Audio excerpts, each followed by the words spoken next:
This is the Vaguely Nerdy Podcast, where each week this brother-sister duo gets together to discuss the box office, latest film and TV scoops, along with our latest movie or show review. And we'll be getting into next. We're your host, Cheryl. And Jay. All right, this week we watched something we were highly anticipating. Yes. And that was Predator Badlands. And Jay's on deck for trivia. What you got? Okay, Predator Badlands trivia. This is not Predator Badlands trivia because it just came out. There's not much to know about the film yet. Okay. So this is going to be OG, The Predator trivia.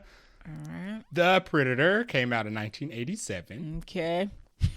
Which famous, okay, so you're thinking of action stars in the 70s.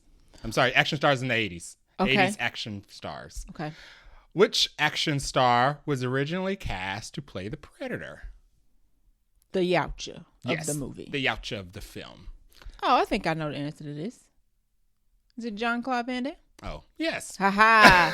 I only know this because there was some recent image of him in the suit circulating. Okay, so yeah, Jean-Claude Van Damme But for some reason he left, right? Yeah, the suit, he left because the suit was too restrictive for him. He specializes in martial arts in his action films, and he wanted the Predator to be a martial artist, but Predator is not. Clearly a martial artist. No. And his style. And so because he could not do his style of fighting in the suit, he removed himself from the production. Okay. He was replaced by Kevin Peter Hall.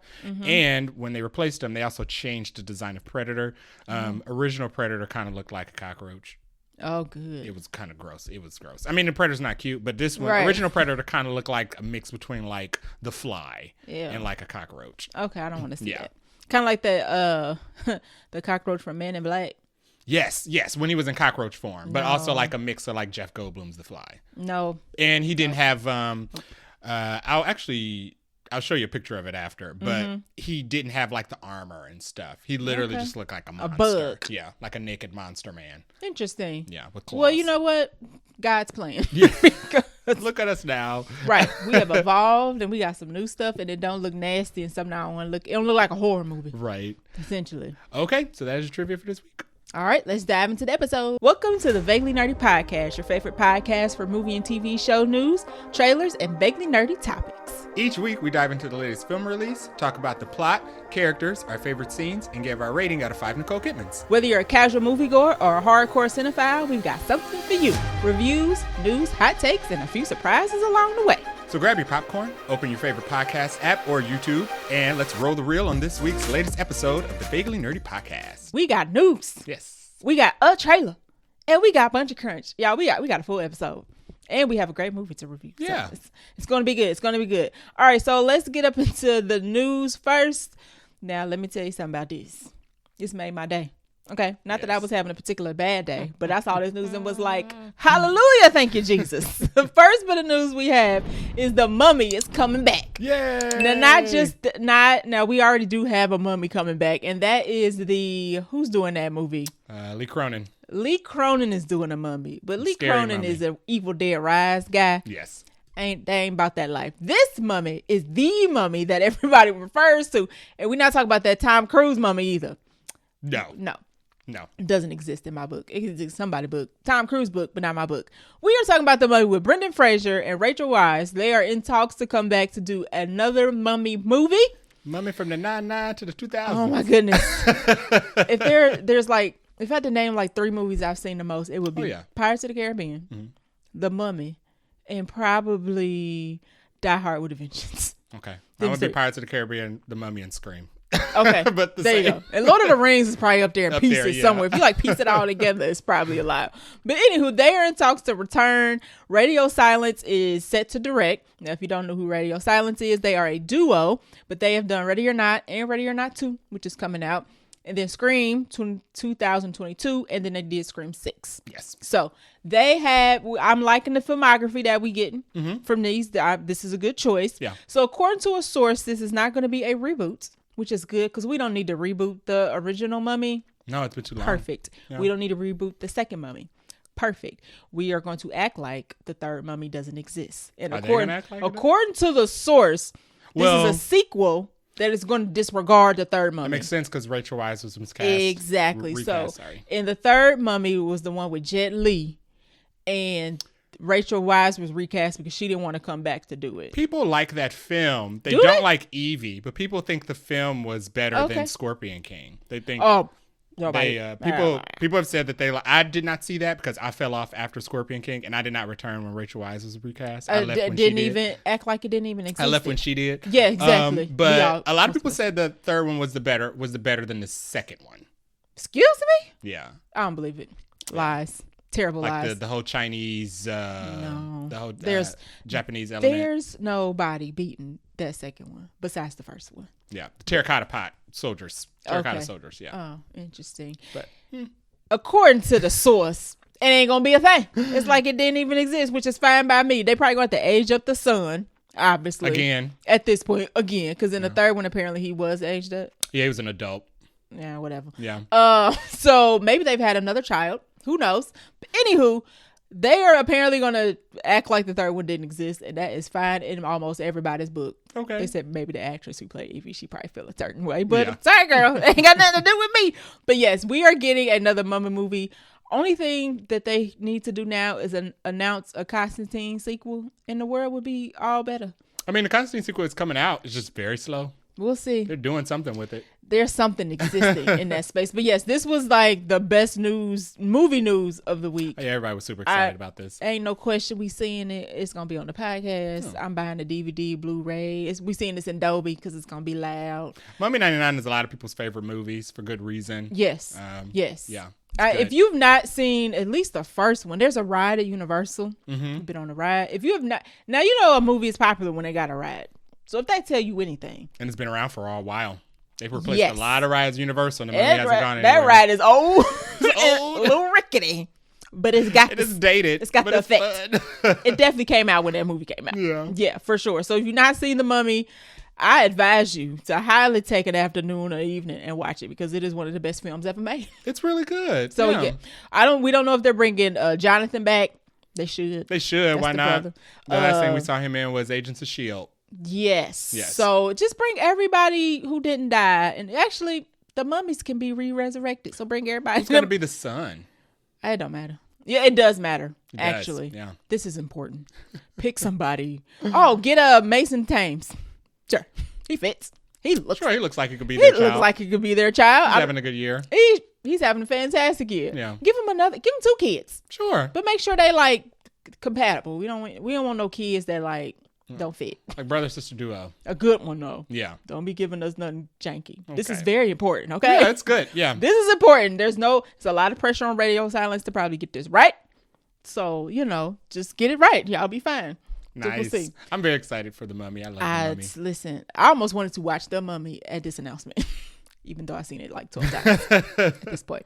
All right, so going into other news of things coming back from the dead.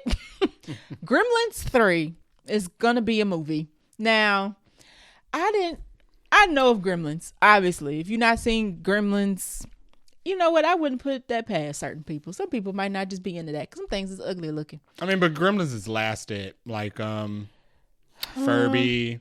Any reference to a small furry animal goes back to Gremlins. Gremlin is actually like a term these days. You be like, look like a gremlin. Yeah. And that could mean a lot of things. Tech issues and stuff. Right. Yeah. It comes from Gremlins. Mm-hmm. So if you have not seen the movie, I would advise you check it out because it is kind of like a cult classic situation. Anywho, they're making a third one. Now, I'm not sure who the audience is for this because I'm only like 2% interested.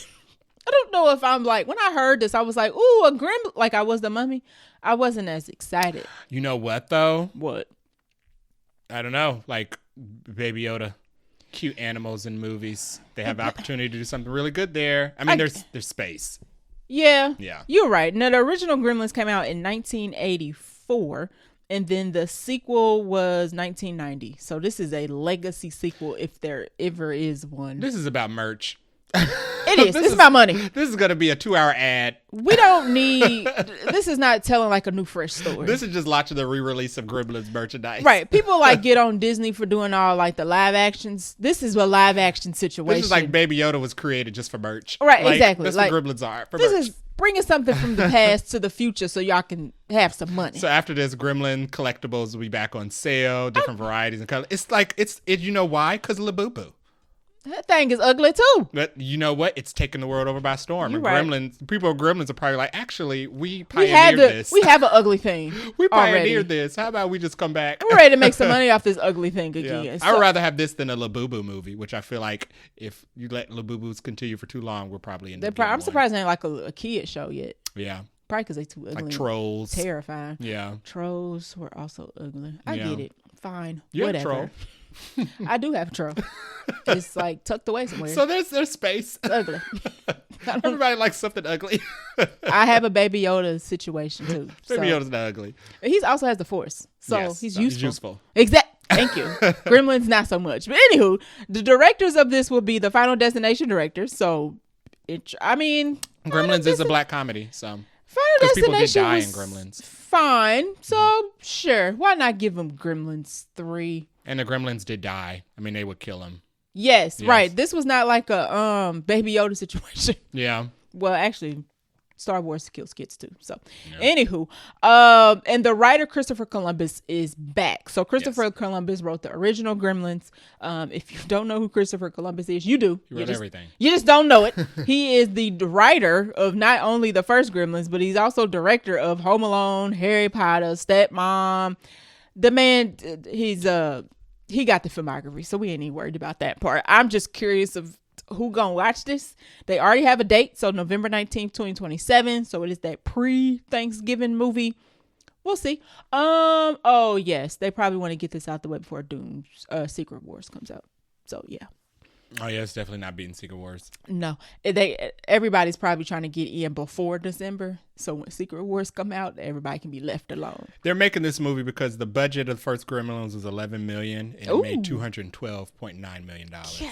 So that's why they're making the Gremlins, because it probably costs $5 to make per stuffed animal. It's not gonna cost that now, not in today's economy. No, but there's not a lot of effects in Gremlins. It's it's just moving a little. Yeah, it's like moving the little puppet things around. So interesting. I don't know what the audience is for this. I don't know either. I'm pretty sure they're only bringing this back because of merchandise and because. If I was in the market room, I'd be like, people like Labubus. So before they make a Labubu movie, let's get Gremlins get back some on the board. Yeah, but would I call Gremlins a kid's movie though? I know. Well, kind of. It's kind of like Small Soldiers. You're right. Yeah, you're right. Yeah. Okay, that's even though nobody died in Small Soldiers, but they did blow the toys up. They did try to kill the people. Them toys was mean. Toys are murderous. Right. Agree. Especially the Barbies. Agree. So we'll see how this. We'll see if this sticks to this date. Whenever they announce movies like more than a year out, I'm like, I don't know about that. I mean, if a Marvel can move an Avengers movie, anything can move. Yeah. The only thing that probably ain't gonna move is a James Cameron movie. That's about it. But Christopher Nolan, his junk don't move either. So this is supposed to be 3. It's not a reboot. It's going to be a continuation. Legacy sequel. I'm going to assume it is going to star completely different people because none of these people act anymore. No. None of the stars that were in the original Gremlins are really like big actors anymore. So you probably want to cast new people.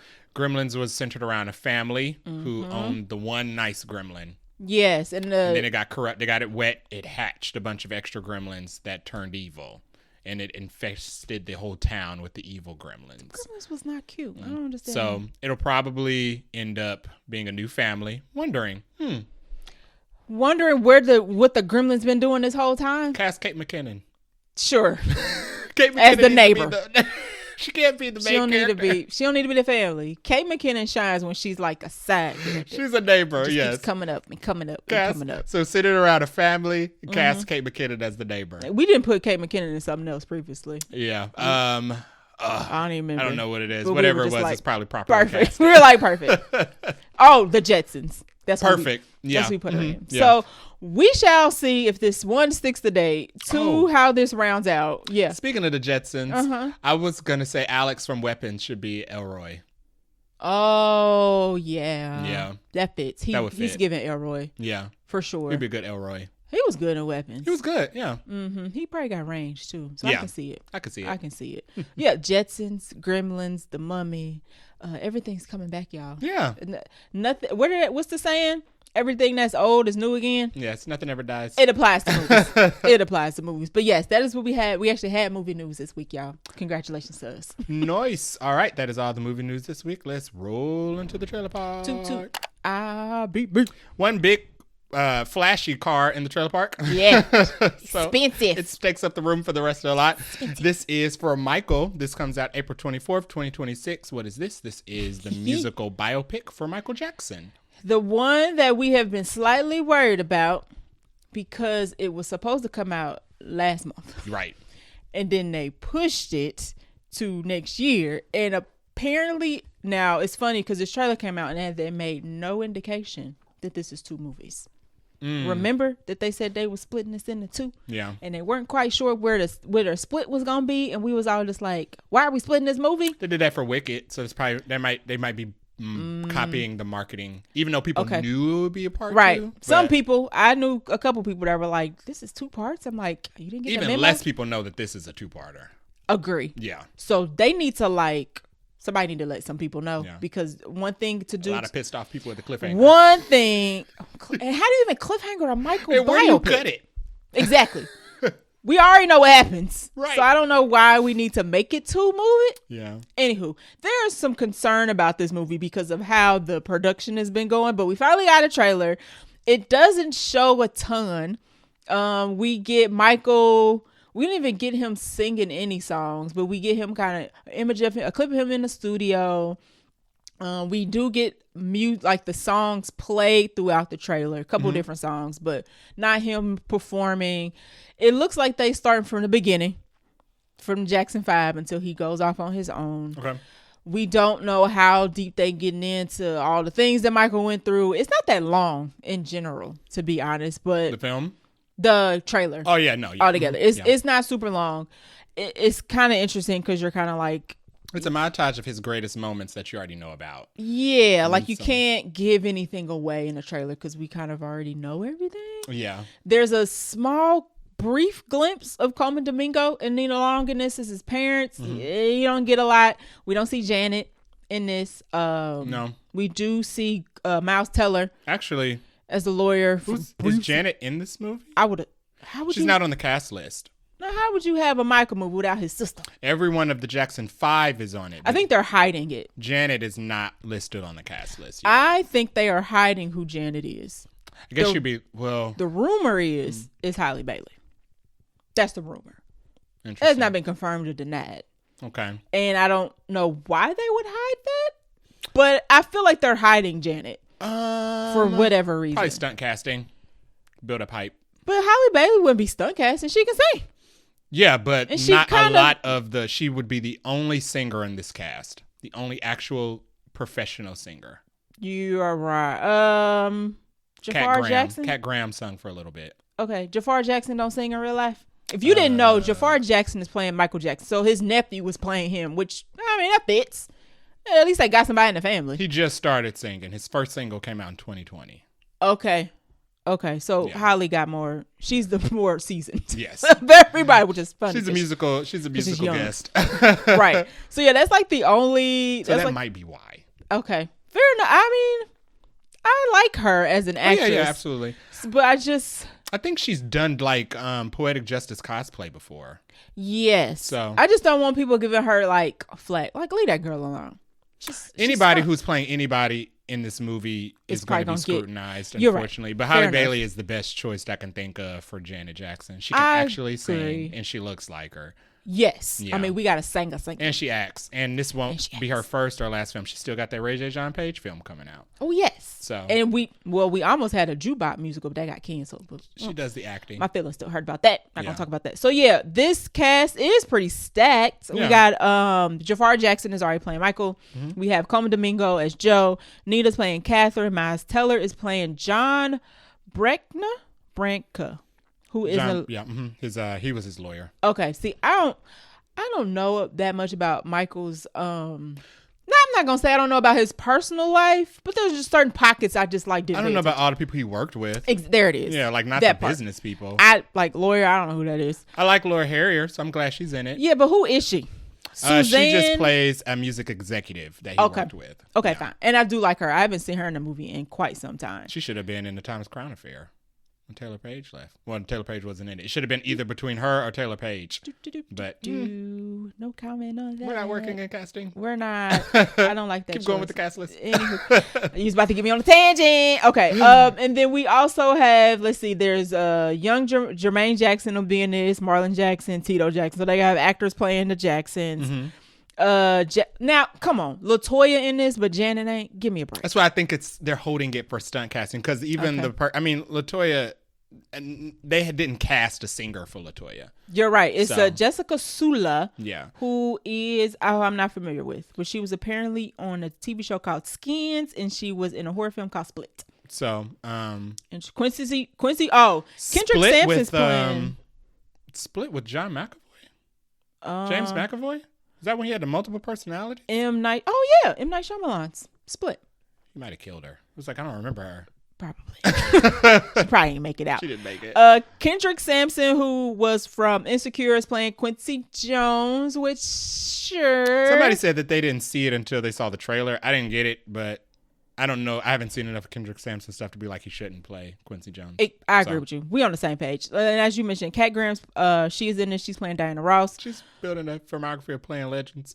Sure. This is, did she play Jada Pinkett in the Tupac biopic? Oh. Yeah. Okay. She's an actual singer too. Okay. So I see. Yeah, like I wonder if she actually gonna. She's an actual singer and choreographer. She got to sing in the movie if you gonna cast her as Diana Ross. Come on. She has to. Yeah. Yeah. Lorenz Tate is playing Barry Gordy. That works. And Derek Luke is playing Johnny Cochran. That's kind of funny. I want to see who Liv Simone is. Liv Simone is. I haven't seen anything she's in, but she's playing Gladys Knight. Oh, right. She's not even linked. But she has been in 2 other films, Daria from Detroit and Doing It Wrong. I haven't seen it. I've heard a lot of good things about Daria of Detroit. Oh, okay. But she is a singer. She is a musical artist in her profession. So I'm going to assume anybody who's an actual singer is actually going to sing in this movie. Mostly all the women are singers. I wonder if there's going to be like a soundtrack. Or do you just like make the soundtrack Michael's music? Yeah, there's no way you would want to re-record Michael Jackson songs. And you wouldn't want to like make new music because he dead. So, but they always do a new single though. Like unreleased? No, they always do like a new original song. But he's dead. Who's singing Michael part? It may not be an original Michael Jackson song. Oh, no. It could be like a Janet Jackson. It could be a Halle Bailey. That's probably why. Halle Bailey's doing the original single for the song. As like a tribute to like deceased Michael Jackson? Probably. Okay. Yeah, they always have like one singer do one original song. Like, what was Beyonce's single? No. Well, Spirit. But... Spirit is the original song, but I was thinking of Dreamgirls. Listen. Yes, Listen was an original Dreamgirls song. So, all right, they probably gonna have like one single that's off kilter. I mean, I like Halle Bailey, so I ain't against it. I just think it's funny. She like, if that is the casting, she's nowhere in here. But even if she's not, I know Jada got to be in this movie, so don't blame me. Yeah, I ain't stupid. Yeah. There's no way. There's no way. LaToya, like literally every Jackson is cast. Well, they're gonna have to have a young Janet, a young Janet, like a young woman Janet, right, and an adult Janet, right? Because she was there. I mean, from when she was born all the way through. And she's still alive. Yeah, and it wasn't like she was absent. She was with them. She was present. So, exactly. Like we got, and once again, this movie's supposed to be 2 parts. I thought you were gonna say once again Latoya's in it, so there's no way Janet can't. Not.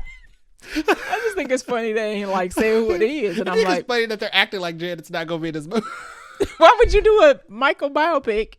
The sister, like we're not idiots. The sister's not in it. I'm not. Whatever. The one who's still working. Actively.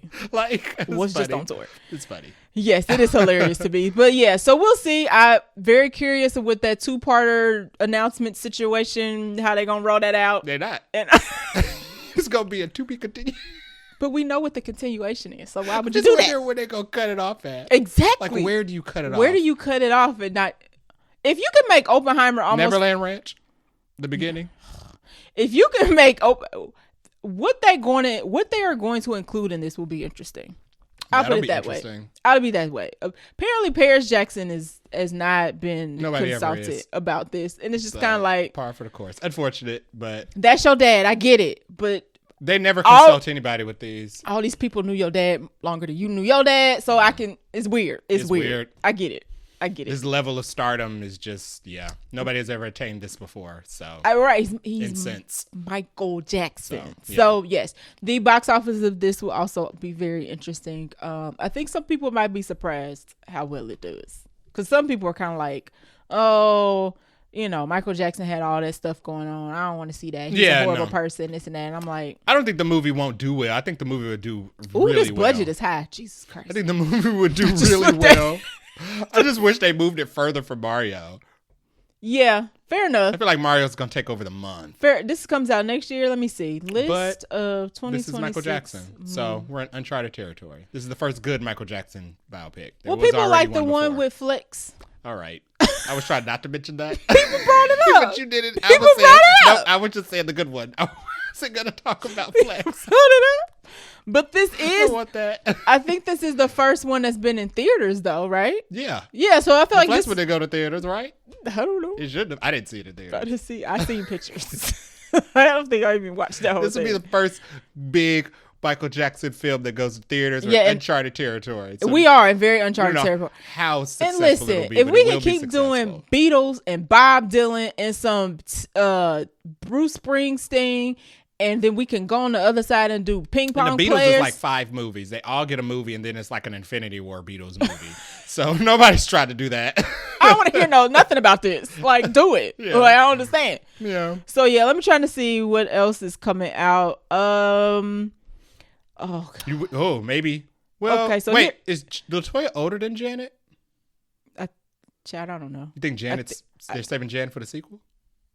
No, she was there when birth. No, she needs to be at the beginning. I mean, we don't know when they're going to cut it off. How do you go a whole movie with the Jackson 5? I know she wasn't in the Jackson 5, but not mention the sister that actually is like still famous. Maybe you know what though? You trying to make all the clips in the trailer are before the skin change, so maybe that's the cutoff. Sure, we don't know. Maybe. Yeah, and people were getting on the nose. So as everybody knows, Michael Jackson had surgery on his nose. So they obviously made his nephew have his original nose. Yeah. Not like the nose he ended with. Yeah. So people were like, oh, the pic. I guess they didn't think it looked good, but it's just like, I mean, so obviously it's a prosthetic. Maybe the part 2 is when it begins the physical changes. Once again, I'm curious of how involved they get in Michael's life. Before the cutoff. Or just add his total. Before the cutoff and then total. Because you can't leave certain stuff out because it was too big and too popular. That's true. And it was the entirety of the end of his career. Exactly. Right. So unless this movie don't go that far and they cut it off and that's it, they just like, y'all know the rest. That would be crazy. I'd be fine. I don't need to relive that. Anywho, April next year will include Ready or Not 2, comes out the 10th. Okay. The Mummy, the scary Mummy, comes out the 17th, and then Michael. And then all scary movies will be fine. Yes. Now Mario comes out at the beginning of the month, so Michael might be okay in terms of like screen. Now, when we say okay, we're talking in terms of like screen availability. Because the bigger movies take up all the screens. Yeah. And that'd be the issue. You know what's funny? Halle Bailey's movie, Italiana, comes out April 10th. Would that not be wild if she had 2 movies come out the same month? No, but that's... Do it. They do that. Do it, girl. She has 2 press runs. Now, here's what I'm slightly worried about. Is that the weekend after Michael is Devil Wear Prada 2. Eek. It's going to be a big one. That's eek. Yeah, that's some competition. But you know what? Michael will probably get repeat viewing. Michael will probably be bigger internationally. That's why I'm surprised they didn't push this towards like a holiday.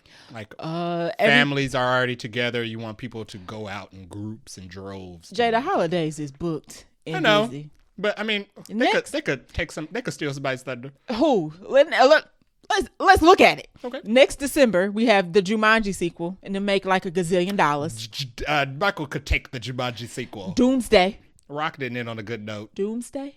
Okay, not Doomsday. Dune Part 3. Oh, that junk got the move anyway. But Dune Part 3. Okay, Dune is moving. Yeah. Let me tell you something. If Doomsday actually happens, I think every movie fan will explode. Yeah. Of like excitement. But no, Doomsday obviously moving. And then what else do we have? Werewolf. Okay, that's probably not competition. That's counter programming. I could take Werewolf. Well, and that's all the same holiday. What's coming out Thanksgiving next year? Hunger Games. What? The new Hunger Games though, with all the people in it, with Ralph Fiennes and Glenn Close and Billy Porter and Elle Fanning and Jesse Plemons. God dang, everybody named mom in this movie. McKenna Grace. I don't think it want to take all Hunger Games. Fokker-in-Law. You think black families are running out in droves to go see Hunger Games, or would they run out in droves to go see Michael after Thanksgiving dinner?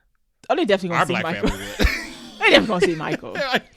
They definitely gonna see Michael. I'm just thinking about Hunger Games probably gonna take a lot of the screenings and whatnot. I don't know. Yeah, probably. I don't think they should have just came out this year. Yeah, but obviously the movie wasn't ready, so don't put it out before it's ready. However, the holidays is booked. Although, let me look at July. Maybe part 2 will have a better calendar slate. July is done for anyway. This is the Odyssey and Spider-Man. No, it's definitely not taking the Odyssey. Done. Yeah. Finished. Or Spider-Man. And the Minions 3 apparently come out earlier in July. We learned with the Minions. And Moana. July's booked. Oh, that's a live action Moana though. It is. Well, never bet against a live action Disney remake, even if the original came out just 2 years before. Don't you ever. Disney be like, y'all underestimate us every time, and we be like, ching, ching, it would take it all the way to the bank. Right. So yes, Michael's coming out on Jay's birthday weekend next year. If you didn't know, Jay don't actually like biopics or musicals, or movies filled with mostly music. But we do have a movie podcast, and it's probably one of the bigger movies next year, so he gonna have to deal with it. I'm experiencing the first cons of content creation. Yeah, sacrificing personal pleasures for movies. Let me tell you something. Ain't nothing else gonna dare come out that same weekend that's like worth anything. So unless it's a kids movie, and we don't tend to watch those. So I shall see it. Yeah, we gonna see it, and we gonna enjoy it. I shall see it. We gonna be there jamming. It's just the thriller. That might not be the second part. That might not be to the second part either. Okay, anyway. Yeah, I don't know. I don't really want the Jackson 5 part, to be honest with you. You're going to get it. No. Because they're all. I would like to skip that. I don't care. Absolutely. Until he goes solo. Mm-hmm. I don't want to hear Joe be. Okay, whatever. Oh, you're going to get Joe. They casted Coleman. They sure did. He's going to be acting his butt off. Joe, he's a lie. He's a cheat. Joe lived. I don't want Joe lived longer than most people should have. So you're right. Joe's going to be both in part of them 2. Did. Yeah, you're right. Child. Anywho, we gonna see it, and we gonna tell y'all how we feel about it on the podcast episode. All right, so that is all in the trailer park. Let's dive to this Buncha Crunch. All right, so one movie I haven't seen that I need to watch is Godzilla Minus One. Me too. And if you didn't know, if you didn't watch the first one, it's getting a sequel. Yes. Called Godzilla Minus Zero. Yes. I don't get the significance. Do you? It has to do with climate. Oh. Yeah. Or it has to do with either climate or nuclear, or how the Godzilla is a product of humans mistreating the world. Yes. So the director had explained it was okay. He explained the reference. I'm forgetting it off the top of my head, but it does have a purpose. Gotcha. This is a 2020. God, where are you gonna put this? 2026 release. Good luck finding 24. That would be counter programming. That would be counter programming. But I don't know about that. Michael's the bigger movie regardless. Yeah. You just want to find something else to watch. It's not going to happen. It's not going to happen. Anywho, speaking of huge movies coming out next year, the first trailer for Avengers Doomsday, which is not scheduled to hit theaters currently until December 2026, is officially going to debut its teaser trailer. It's a title card. Exactly. Just like the Infinity War was a title card. Before Avatar Fire and Ash. So they're going to release the font. Let me tell you something. The number of people I saw say, guess I got to go see Avatar now was kind of funny. And I'm like, y'all tripping. And y'all got to be fake. Because the last Avatar made $2.3 billion. Somehow without me, because I never went to go Listen. So all of us online, they'd be like, it can't be all of us. Guess now we got to go see it. Are lies. Because it wasn't all repeat viewing either. Most people went to go see that darn Avatar movie on Earth. Yeah. So yeah, the first trailer whatever this teaser gonna be is going to be in front of Avatar. It'll be our first official look at Doomsday. My first official look at Avatar. You're right. Because I have no interest. Like I said last episode, I want to pay a discount because I just want to see the trailer. Yeah. And the funny thing, now somebody said that, and it won't be until the last trailer. It'll be the last trailer before the credits. It is literally going to be at 20 minutes and 52 seconds. You know what they're going to do? What movie did we go see? Oh, when we went to go see Fantastic Four.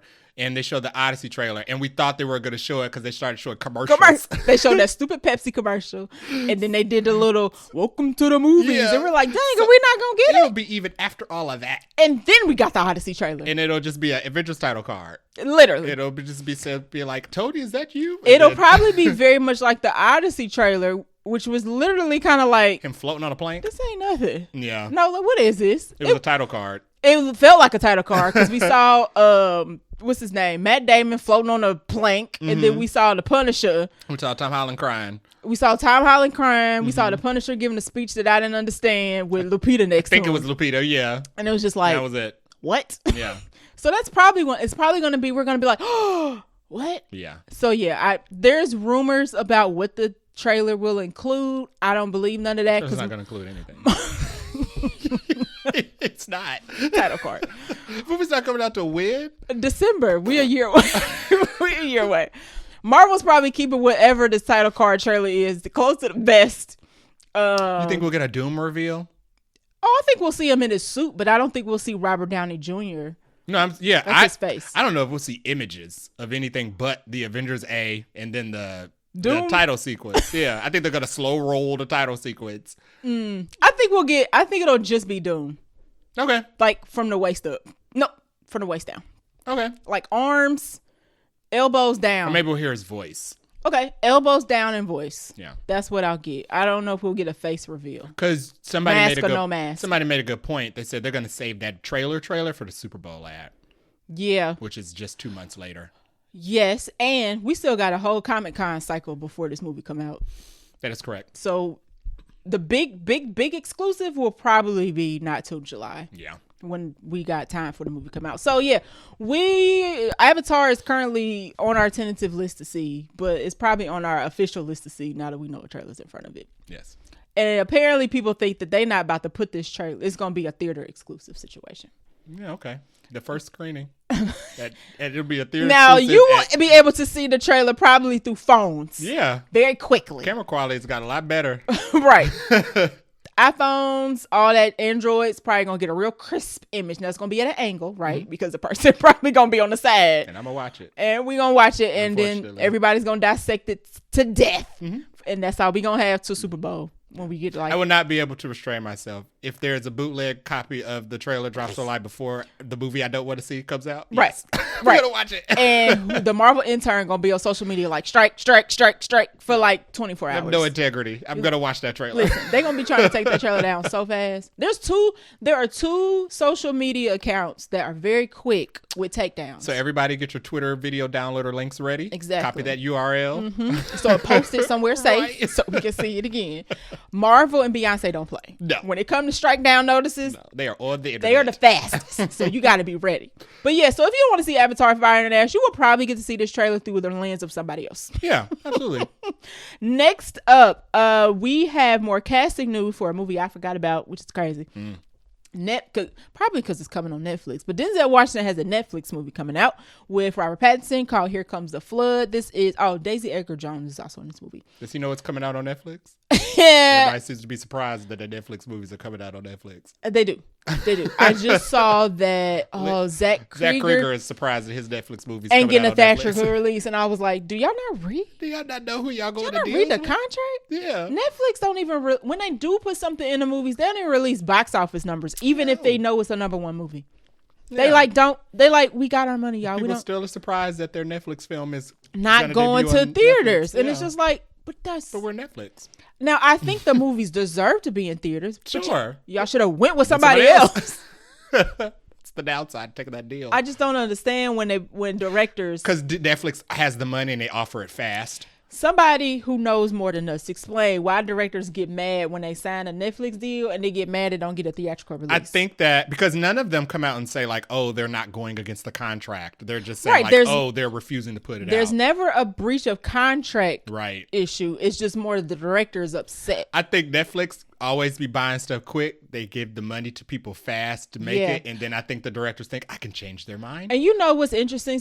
I wonder if this is the case. The directors don't have any say of who buys their movie. Because, the movie is just not just the director. Mm-hmm. It's like, you got producers, you got whoever's financing it. So maybe the people who like put the money in was like, oh, this got to go to Netflix. We get our money back. Yeah, because the director's just hired to work on the film. Right. And the director's like, could you not? Because it's not going to get a theatrical release. And then once it's there, they're kind of like, I'm not doing this. And they're just kind of like, but we bought this. What you mean? We'll get somebody else. That's true. Is that what you're trying to tell me? Yeah. So yes, that was a sidebar. It could be that too. Because Denzel Washington now has a movie that's going on Netflix, and we hope he knows. Yeah. Because it's also going to star, which we find out, Denai Guerrero, who we love as Koye. Thank you. Yes. Memory blank. Who's also going to be in a Matchbox movie, which we haven't heard much about lately, with Tiana Paris and John Cena. Yeah, I forgot about that. Yeah, that's coming. When's that coming out? 2026? I don't think that's on the calendar. Let's see real quick. Command find Matchbox. It is not on the 2026 calendar. Is it? Interesting. Anywho, who else is in this movie? Here Comes the Flood. Sean Harris, who was in Mission Impossible Rogue Nation. Okay. Moses Aris. I don't know his name. Who? He is the brother from Fallout. I butchered the heck out of his name. He's a young brother. Oh, okay. Her little brother. Mm-hmm. Yes, he's in this. And then Justin Kirk, who's from Succession, which I did not watch. They have all been announced as joining the cast of Netflix Here Comes the Flood with Denzel Washington and Robert Pattinson. Now, some images have leaked about on set images have leaked. It don't show nothing but them walking around filming. So y'all save something for the movie. But this is a heist movie. Bank robbery heist movie, I believe. And we don't know who is who as of yet. So it's Denzel Washington, so I'm looking forward to it. Yeah. This will be I guess they should put this in theaters. They should. His other movie didn't go to theaters. That The Little Things movie that went to HBO Max. Oh, and he that was because mad. of day and date. So yes, maybe. And he was mad about that. But you know what? That was 5 years ago. Yeah. When this wasn't a thing. It's funny how the tide has turned when all the actors were like anti-streaming, and now we just got Frankenstein on streaming. Now they're doing deals with Netflix. Right. We got House of Dynamite on Netflix. Big directors, big cast, big movies, straight to streaming. Yeah. Wild West out here. Yeah. But they're not going nowhere because that is the culture which we are in. Speaking of more casting news of a movie that's probably going to theaters, Tremel Tillman and Ian McKellen have joined Johnny Depp in his Ebenezer Scrooge movie. Now, we don't know who Ian McKellen is playing. No. But he's not Scrooge. He's not Scrooge. Well, I'm assuming Johnny Depp is Scrooge. Mm-hmm. But Ian McKellen, we don't know who he's playing. Yeah. He could be anybody. Tremel Tillman is playing Ghost of Christmas Present. Right. So Ian McKellen might be Ghost of Christmas Past? Sure. Maybe. Yeah. Maybe. I mean, there's so many people. Not so many, but there's enough characters you could put Ian McKellen somewhere. Yeah. Now, this better not interfere with his not Magneto filming. That should be done. Should be. It should be done. Will it be? We don't. I don't know if he's gonna be in. He's probably not in those that much. The Avenger movies. He's in Doomsday, but we don't know if he's in Secret Wars. Correct. We don't know much about Secret Wars. I mean, we don't know much about Doomsday. To be honest, Magneto was in the Secret Wars comics. Okay. So, we don't. The Russo brothers said they purposely filmed this movie so they couldn't get no set leaks, and we have not had a lot. I just rewatched Dr. Sleep. Oh, yeah. The other day. It's a crazy movie to rewatch. And I thought that Rebecca Ferguson? Nope. Ian McKellen? Nope. Ewan McGregor. Ewan McGregor. I don't know why I'm drawing a blank on everything today. I thought Ewan McGregor would play a good Professor X. Yeah. Yes. But I am not going to be able to unsee him as Obi-Wan Kenobi.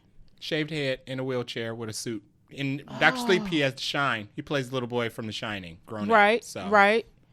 He was very good with telepathic For powers. For some reason, seeing him in another big franchise, I would go, that's Obi-Wan Kenobi. Obi-Wan, what are you doing? Okay. I don't know. Seeing him go from one huge character to another huge character But my brain couldn't separate. But he remained on the Disney lot. The checks already did. So they could just move. Slide him over. He wants a second season of Obi-Wan Kenobi. Anyway, so maybe he could do them a favor. Like, I do this if y'all do this. I mean, where would it fit? I don't care. Yeah. They got time for everything else. I don't care. But yeah, I don't know if I could see that. It's just too.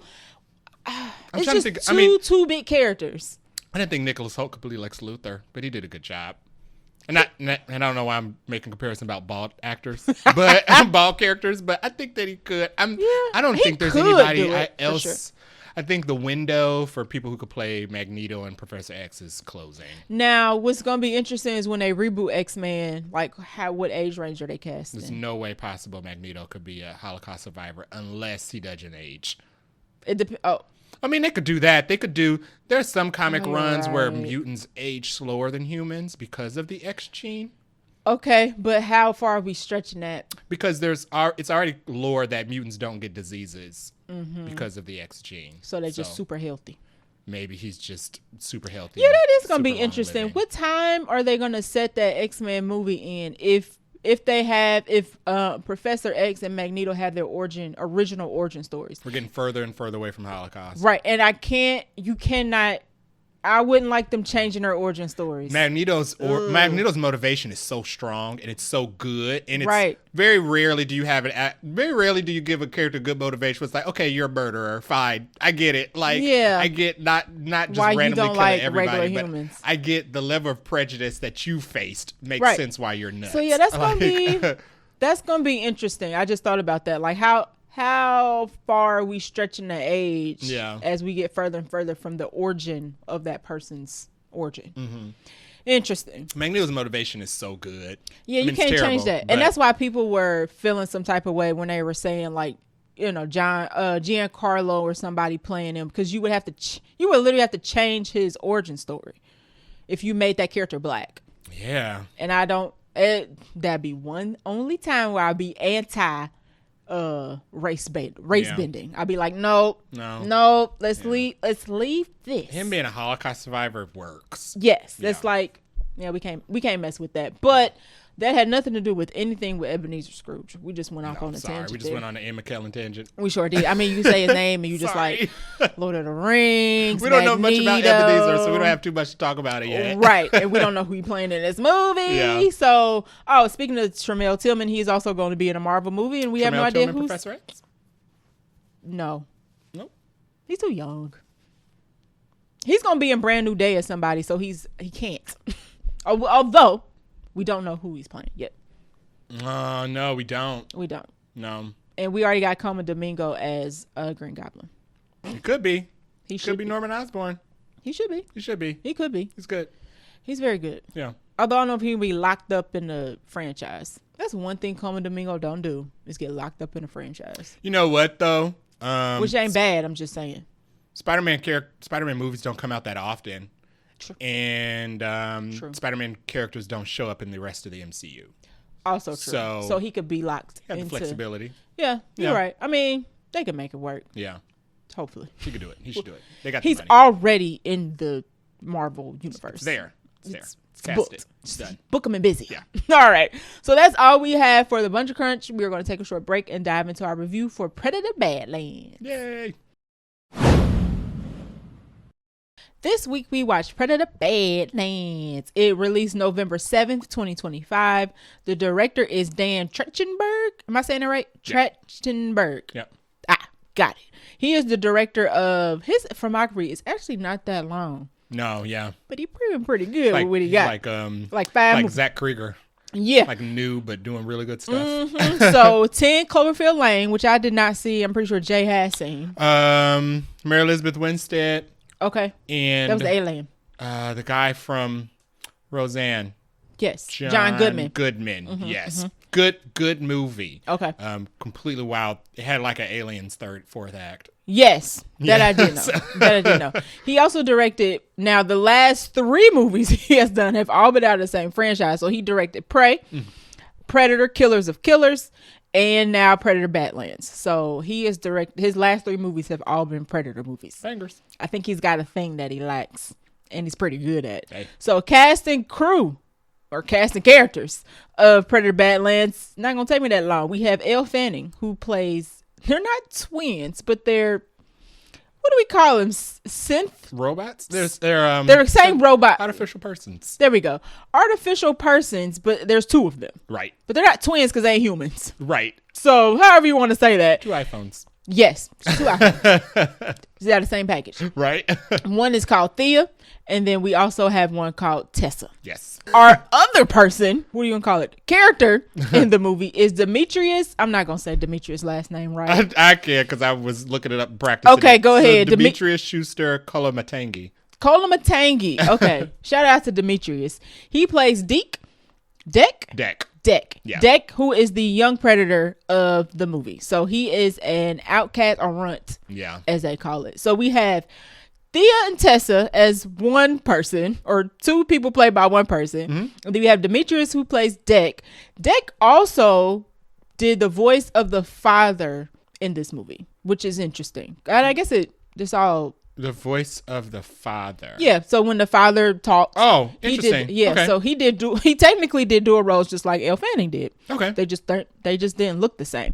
And then that is, I also we'll mention Mike Homick, who plays Quay, who is Deck's older brother. Yep. That is pretty much everybody in this movie.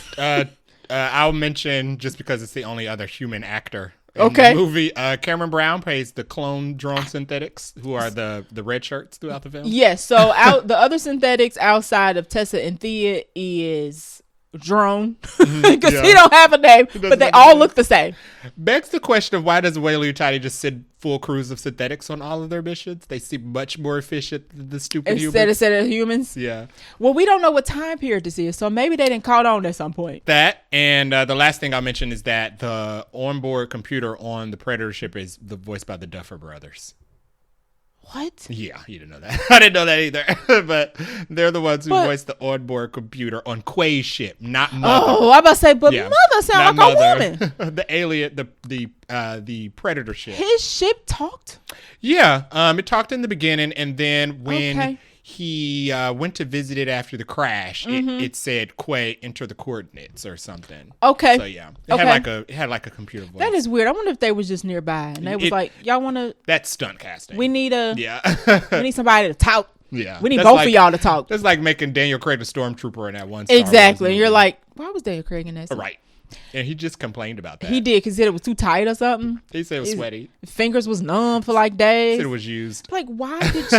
You didn't have to, James Bond. But whatever. So yes, those are our characters of this movie. This is not a character driven. No, I don't want to say that. This is not a character heavy. Yeah. Character heavy movie. It's definitely character driven. Yeah. Runtime of 1 hour and 47 minutes, which actually is the exact same time of Predator 2010.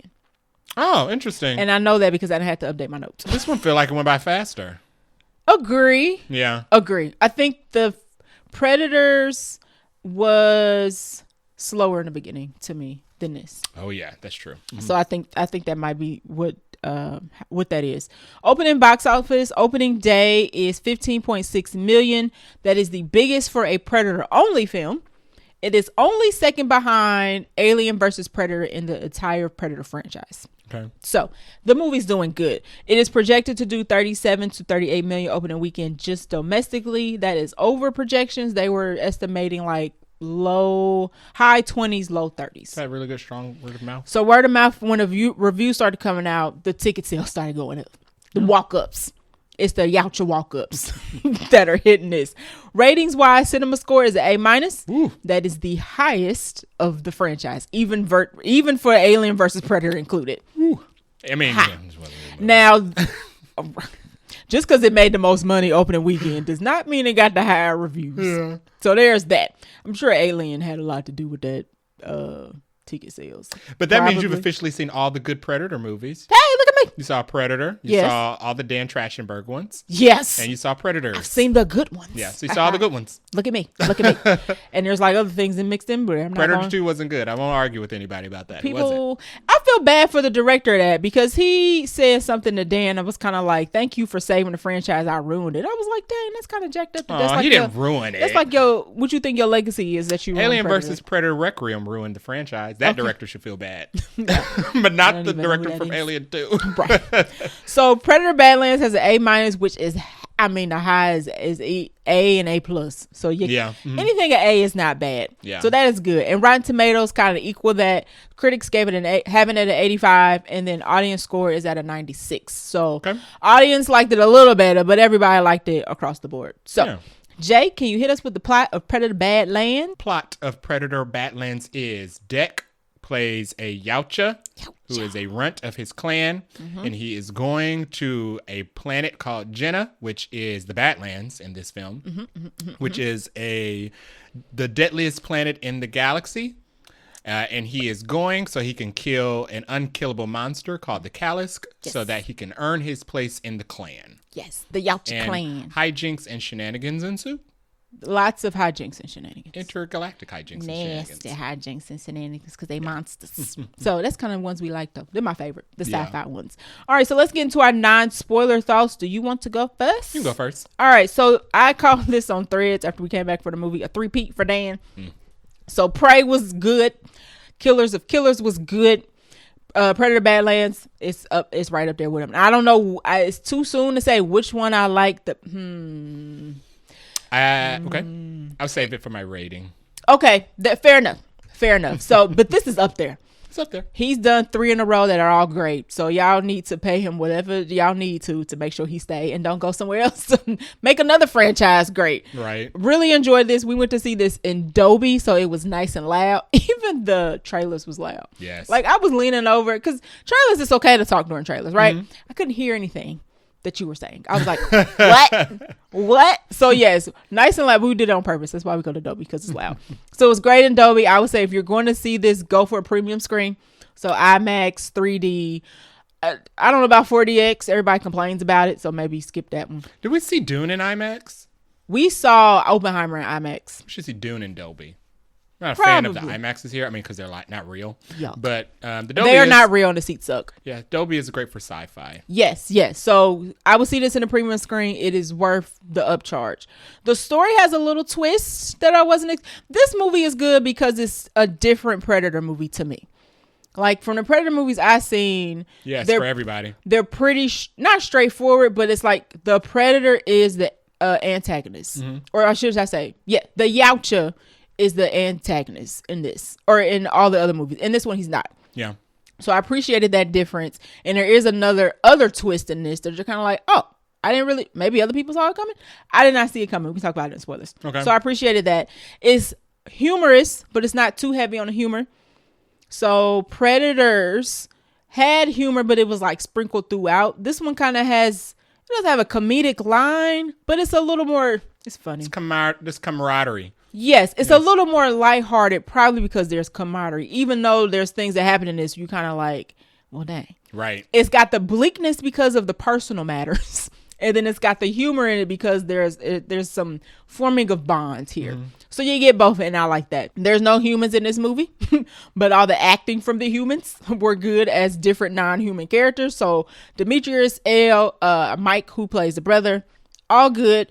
And then I already said it feels different for a Predator movie, and I appreciated that. Yeah. So those are my non-spoiler thoughts. My non-spoiler thoughts were, I think this movie was fun. I had a really good time. It was full of action. I did not have a Predator coming of age story on my bingo card. I didn't think that I'd ever see a Predator coming of age story. It is. But it is a Predator coming of age story. You're exactly right. Usually all the Predator films, not all of the Predator films, but I'll say Alien vs. Predator. Okay.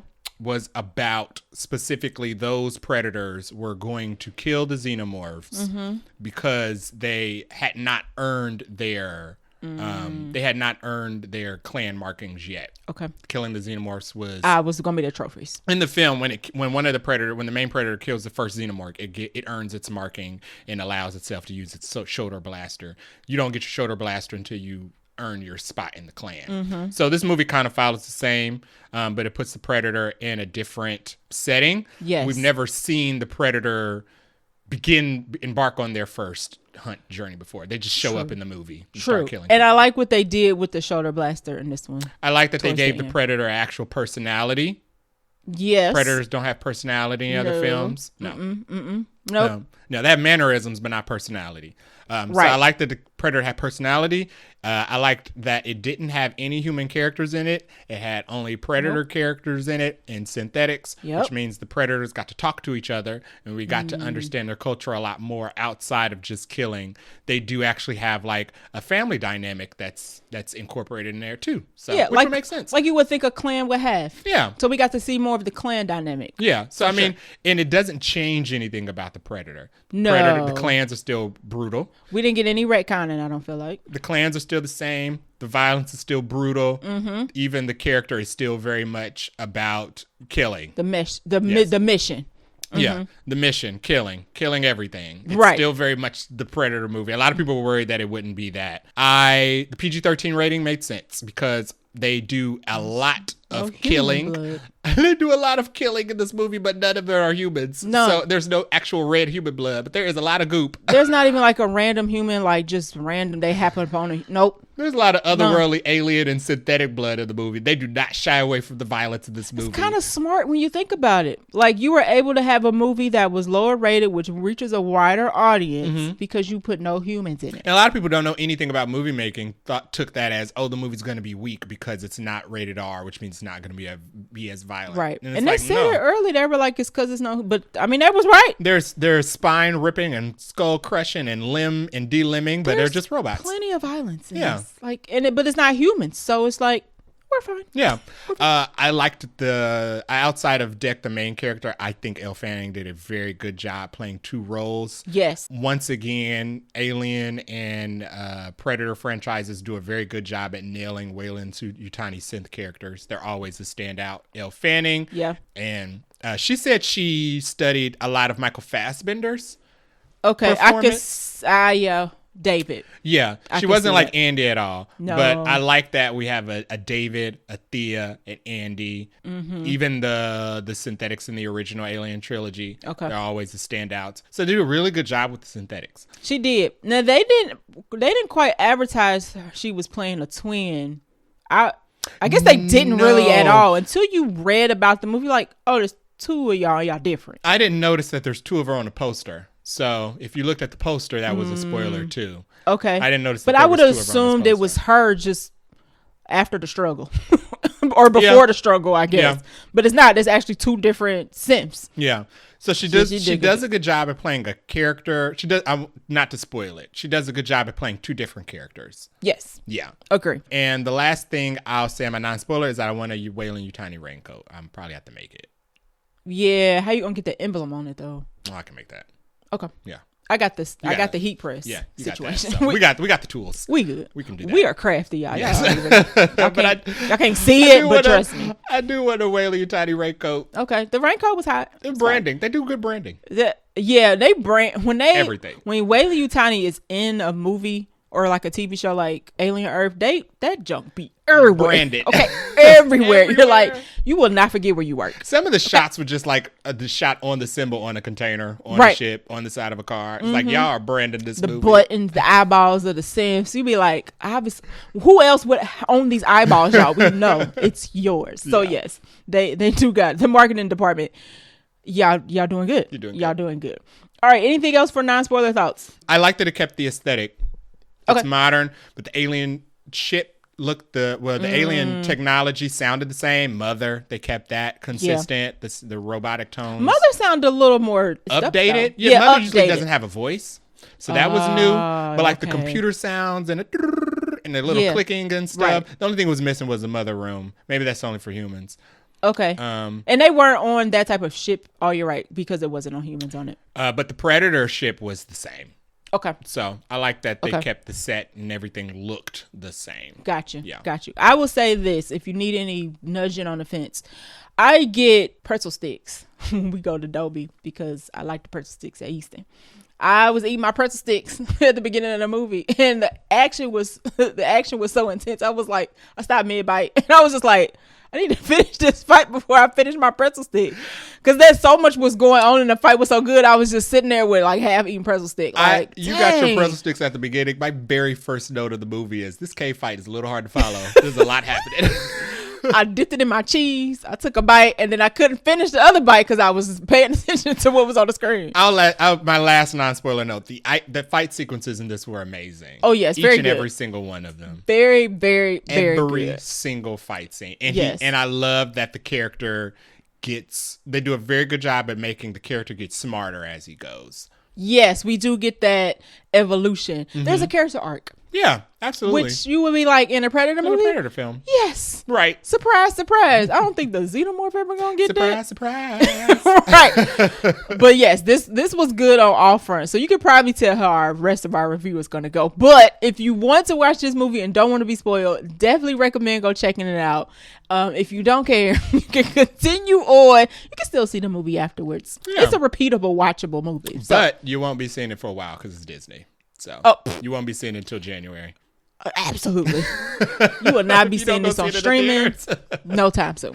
So I suggest, and it's good, you go check this out. People like it, so they're absolutely not taking it out of theaters. They might extend the window, messing around with it. If you're one of those people that are like, oh, I'll just wait for it to come on streaming, settle in. It'll be at least 45 days before it even hit PVOD. Mm-hmm, yeah. And then it's probably not going to Disney Plus for 90 days. Yeah. Probably. Fantastic Four just came out on Disney Plus this week. Families will go see this for Thanksgiving. You're if they right. Don't want to see Wake Up Dead Man. Sure. Yeah. Counter programming. Yep. For sure. So yeah, don't plan on this being hidden streaming no time soon. No. So you should go to the movies. Yeah. Now we're going to get into our spoiler section in 3 and 2 and 1, and we'll talk about our characters. I say that funny because it's like 2. I'm excited. It's quick. Yeah, it is. So Elle Fanning plays 2 characters. She plays Thea and she plays Tessa. So Thea is the damaged Weyland-Yutani synth that Dec meets as he's on his journey. And then Thea is her copy. I'm going to call her twin because I can't think of another way. Yang, I guess. Sure. She said they work in tandem. Yes. They were created at the same time to work in tandem, but they have different personalities. So Thea is the more sympathetic, empathetic synth who was, I guess they were created for the same person, but for some reason they made their personalities different. Thea said that she was in the lab and Tessa was the field one. So maybe that's why their personalities were so different. That makes sense because Tessa, on the other hand, is the tactical one. This is about business. Okay, Tessa don't play. No, she is here to work. Okay, she is a worker bee, and she gonna do whatever mother tell her to do. So she is the one who is trying to fulfill the mission of what they are there for. And early in the movie, we find out that Tessa finds out that Thea is with Dec. Yeah. So she's automatically kind of like, Dec is the enemy because he has my quote unquote sister. Yeah. So there's that. Elle Fanning does great as both. Yeah. So we meet Thea first. And she's got she's not human, but she has a human personality. Mm-hmm. That is one thing. Small nitpick is that I feel like she could have been a little more robot. They explained that in Prometheus when one of the characters asks David why he's so human. And David says because they thought you'd feel more comfortable around your kind.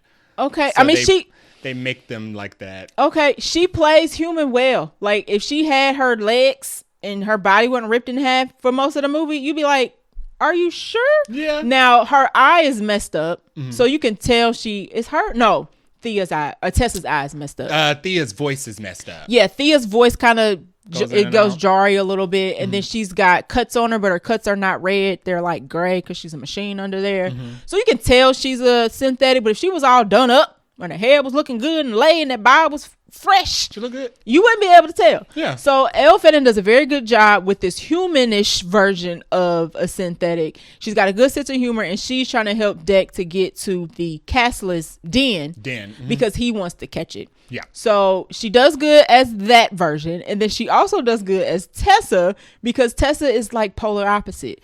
Yeah, it's kind of like trying to think Andy versus David. Yeah, I was trying to think of if there's another movie with twins where it's like this. Spy versus Spy? No, child. A serious movie. I can't think of a movie where there's twins that are polar opposites played by the same person and it's good like this. So Tessa, on the other hand, is, like I said, she's a worker bee. She's very about the mission. She wants to find Thea. So her and Thea do have like a good connection at the beginning, but she's not about the one with Jet Li. Okay, that's so long ago. I know, but I can't think of very many other I was like, what? There's not that many other ones. Okay. Usually the twins are friends. They're friends, or they're like not fraternal twins, or what are the twins that look alike? Whatever. They're not the twins that look alike and they play by two different people. Austin Powers and Dr. Evil? No. We're moving on. So Elle Fanning plays Tessa very well because she's able to do that polar opposite of, I'm not here to play around. We are also here to get the same thing the Deck is. Mm-hmm. He in the way. Right. So I like, and they don't have a scene where we see both of them at the same time, I don't think. But you don't really need it because they talk when they're in the same room. They flip the camera back and forth, and it's perfectly fine. It flows very nicely. This movie is very well edited, I would say. So Elle Fanning, it's funny because I'm trying to think, because somebody else could have played this role, but I feel like Elle Fanning really embodied that twin synthetic situation with different personalities extremely well. So I enjoyed her character quite a bit in this. Quite a bit. I enjoy Elle Fanning's character quite a bit in this as well. I find it interesting that she said she only, I guess David was more of a Tessa. I wonder how she did the Thea. She was probably easier because she was a little nicer, right? So she was probably just being more herself, but she probably had to tap into David when they came to Tessa. So she did a really good job at playing both characters.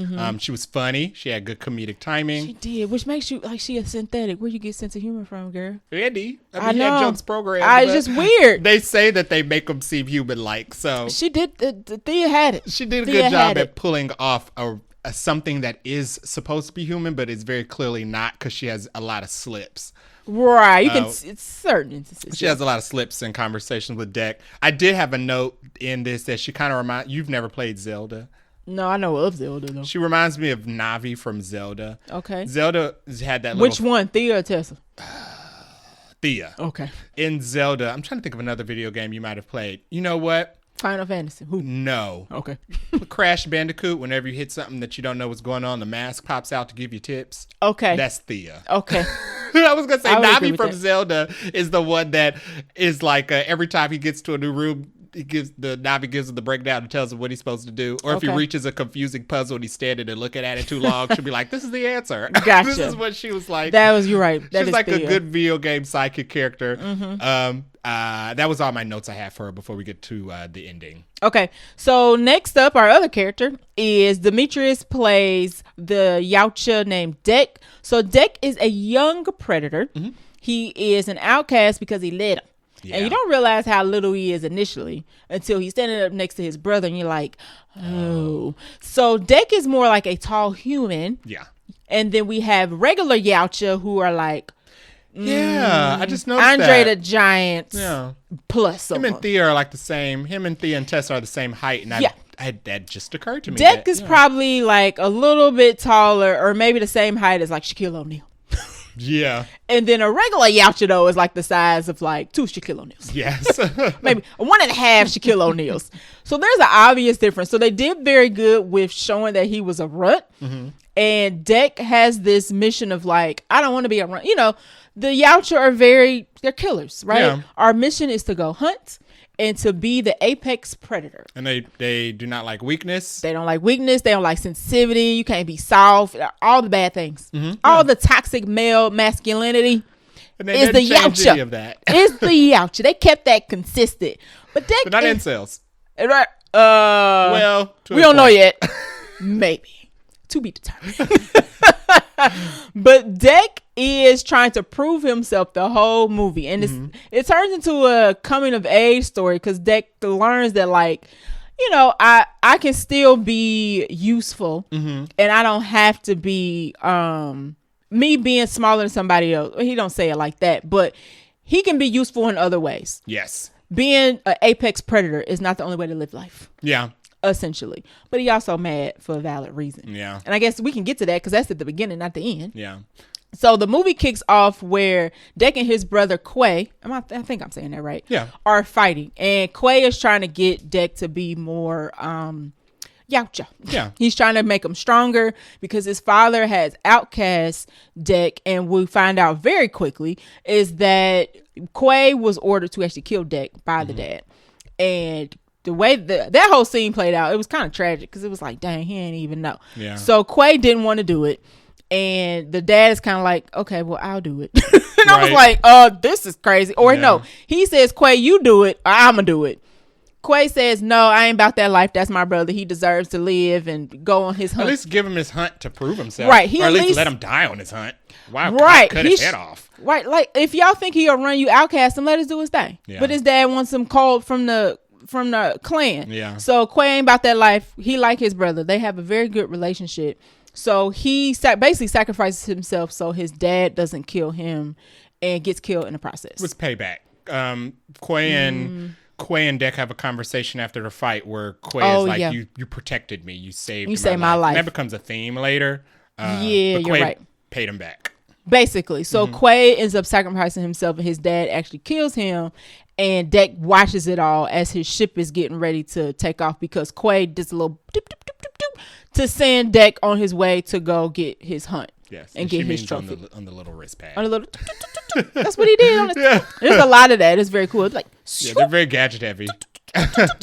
So Deck ends up seeing his brother get killed by his dad. So at this point, very early in the movie, it's not even really about him getting a trophy to prove.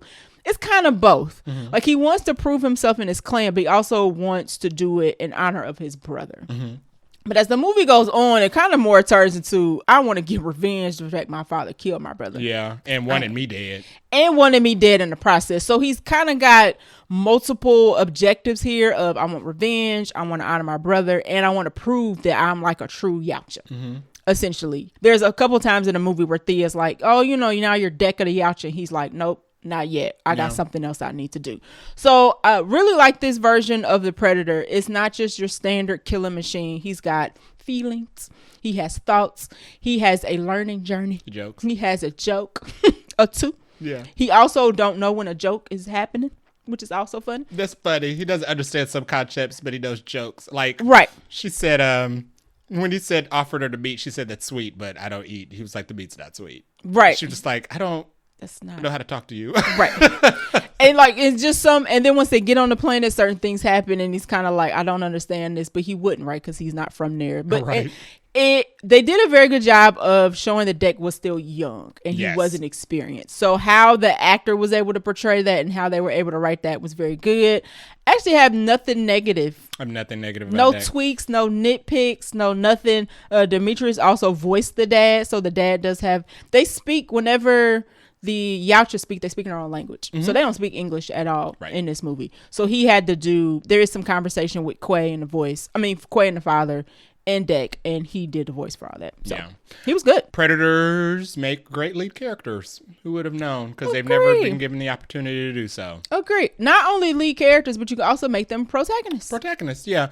And they didn't really make him weaker or softer or anything like that. He was still a Yautja, just the same as the rest of the Predators that showed up in the other films. So had an attitude. I liked the fact that he had a personality and that he was funny. And I liked the dynamic between him and Thea. With her, he's very much just becoming strong and hunting and proving himself by brute force. And I like that he learns from her. She's like, the best way to find animals and hunt animals is if you understand them, which means you do have to have some emotional kind of, you have to have some emotional part of that because like she said, she was sent by Weyland-Yutani with the ability to have emotion so that she could understand creatures so that she could exploit them. And she was kind of telling Deck, like, that's a useful skill to have. To be able to understand animals before you just chop their heads off. Right. And at first she doesn't do the exploit part. We get that later when her and Tessa meet up. Right. But that's like you learn. That's how colonizers do. They learn the language and then they chop your head off. But I like the way she kind of explains things to him in a way that doesn't really change the way he looks at things or thinks about things. Like she's like, Yautja are very much solo, unless you're Alien versus Predator. But Yautja are very much solo. Right. He says that a couple times, like Yautja hunt alone. They always hunt alone. But she convinced him to bring her along because she's not a living person. She's a tool. She's a robot. Right. So and that's how she convinces him to like help her find her legs. Right. And she's like, if you don't use the tool, you'll end up dying. Right. So it's like, fine. So I'll use I like that she didn't treat him like he was stupid. No. So obviously he's young, right? And I'm not sure at what point in the movie and whether it's Thea or Tessa where they're like, they usually kill like the weak or whatever. So there was a question of like, well, why are you even here? Right. And as we learn, like, as they learn why he's here, she doesn't treat him like, oh, you're a baby, you're stupid, he's not going to understand. She does a very good job of having like I'm not going to call her a mothering spirit, but kind of like a guiding force. Yeah. To be a synthetic, which is interesting because we don't typically get that. Yes, we get more of the Tessa version. Yes, especially in Andy was an outlier. So Andy was an outlier. Andy actually flipped for a second. Yes, he did. So Andy had his Tessa moment. Right, and we had to flip Andy back. I think the only one who never went bad was Bishop. Okay. The only he one. Didn't have a good ending though. He also got chopped in half. See, they just be trying to survive. The Simps want to live. But I like the dynamic between the two of them and how he learned to use the tools and use the other animals that he found on the planet instead of just chopping all their heads off. To be like, okay, it actually does make sense. To become a smarter killer, you have to do things a little bit differently. It still doesn't deter you from the goal of being the best killer, though. He still wanted to be the best killer.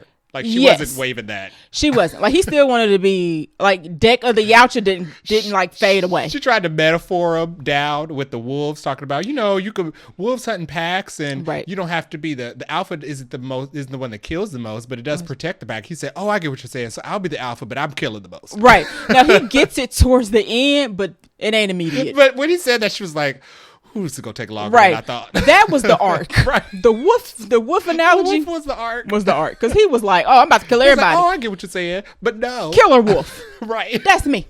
Be the worst wolf. Deck of the Yautja, killer wolf.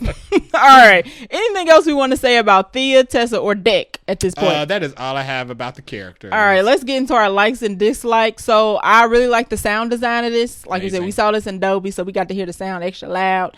But the Yautja music, I don't know what you want to call it. Yautja theme. The theme music was good. The score was good. The sound design of like this gushing and the slapping and the cutting and the slicing. Ooh. All that was good. Yeah. We got that. Costuming was very good. So what do you call it? Costuming, practical effects, the suits, makeup design. All that was good. So the Yautja have like they have like two sets of fangs. He called them fangs. The two sets of fangs was moving as they were talking, yelling. You can tell when they were like sad. Well, you can tell when Deck was kind of like sad or having a moment. They have no eyebrows. I was like, is he about to cry? Because it looked like he about to cry, but he didn't. Yeah. Because I was like, dude, I don't know if they have tears or not. Like when he thought his dad was going to kill him. He looked sad. He was worried. I've never seen a worried predator. That when he was angry, so there's a couple of times where Deck crashed out because he like, this is enough. I've had enough of this. It was like you could tell, like it wasn't just a monster like screaming. You could tell he was like frustrated. Yeah. So all of that was very good. I like the addition of Weyland Yutani without making an alien movie. Hey. Like, it felt like a Predator movie, but I was like, that's Weyland. I know who that is. They working other stuff. But they wasn't, it didn't feel like an alien movie. The other part, I'll wait to the end. And I like the ending. We ain't talked about it yet, but I like the ending of the movie. Oh, yes, I did. It was very good. I have no dislikes. Me either. I have none. So I'm going to echo all of those likes. Okay. I thought the fight choreography was really, really, really good. Yes. Some of it it's a small complaint. Okay. Some of it was a little hard to follow when they start moving very fast. Some of the camera shots were so close up on the action that you couldn't really see some of it. Okay. But it was only for a brief moment. The fights were so good that I really didn't care. Listen, Pretzel mid-bite was like, what? I'll get into... I think my favorite liner scene is just the third act. Okay, fair enough. When he goes back. That's fair. I think that's just the third act. Yeah. Anytime you have a montage in a movie and you nail it, it's kind of hard to beat. Big like is the planet Jenna. I think they did an extremely good job with making the planet super deadly and completely uninhabitable. You know, people had the nerve to complain about that because they said it was like Pandora. No, I felt like it was more like Scavenger's Reign. Every time I see a killer planet, Scavenger's Reign. Yeah, Scavenger's Reign. Pandora's not. Pandora doesn't give me deadly to me. Pandora gives me uncharted jungle where you could be killed by an animal, where you could be killed by an animal in the Amazon here. Right. But there was nothing. That planet seemed like a nightmare. It was definitely given like you step and you die. Every moment could be your last. There were some things that didn't even look like animals or animals, like the little slug. Yeah, like Timothy Oliphant said, you don't know what the flora or the fauna is. Yeah, a lot of some that. Some of the flora is fauna. A lot of that. And some of them were only deadly because you didn't know what to do with them, right? Yeah. So he had to learn the land or not, or he would die. And a lot of these monsters are freaking huge. The bug, the forest bug, she was like, oh yeah, be a girl from the trees, it's bugs. It was a giant octopus thingy. She called it a June bug or something. I was like, oh, is that like a little creature? And the thing was like King Kong. And I was like, girl, it was termites or something. You should have been more specific. This thing is huge and it leaves the forest. How dare it? And it moves. Yeah. It was moving. It was grooving. I don't know what the living trees branches that was trying to pull them apart. I was wondering if we would get like a wide angle shot of that. Don't know what that monster was. No, but it was it was everywhere. And the evil forest. Maybe it was the tree. Maybe the trees moved like that. Yeah. I could see it. You gotta keep your wits about you. Listen, or die. The forbidden forest. Literally. The exploding caterpillar bugs. Yep. Mm-hmm. The little snaky things that spit acid. Random trees that would just swallow you. The giant bison. They did a very good job at the planet. I enjoy the giant bison. They probably just had a team on just the planet design. The razor grass. Oh, the razor grass was good. Yeah, that was very good. I'm trying to think of something else. I feel like I'm missing something. Every twist. Oh, the exploding plant thingies in the wheat It was field. like a little cone. Yeah. Imagine a pine cone with like bubbles on it. If you get too close, it swells up and blows up and shoots like paralyzing spikes at you. And then there was an animal that used it as a trap. The flying thing. The flying thing would drop things down on it to cause the little plant things to pierce you. When he crashed, when he hit the atmosphere and he ejects. I don't know why you would do that, but he ejects and he's up in the sky and you see that flying thing. I'm like, that thing is coming. There's no way it's going to leave him alone. It came right for him. It did not. And that's how we knew he had a because I was like, how is he flying out of this thing with no shield? But it was invisible. Yeah. And then the bird knocked it and he was like, oh, you got a thing on you. This is weird. But I like the fact that the planet was gross and it kind of made me flinch and turn and wince because it just wasn't, you weren't expecting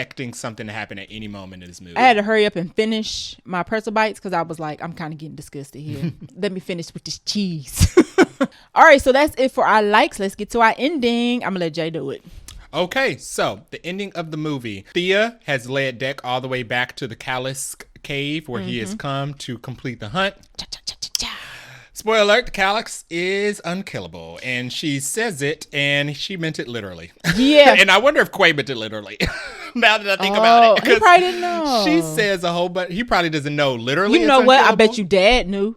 Because Dad laughed. Was afraid of it. Yeah. Yeah. Somebody knew. More the reason to let him go. Why cut his head off before he goes? Just send him off the planet. But Dad whatever. Dad was a jerk. Trash. Yeah. Trash Dad. He got his. I mean, we're spoilers.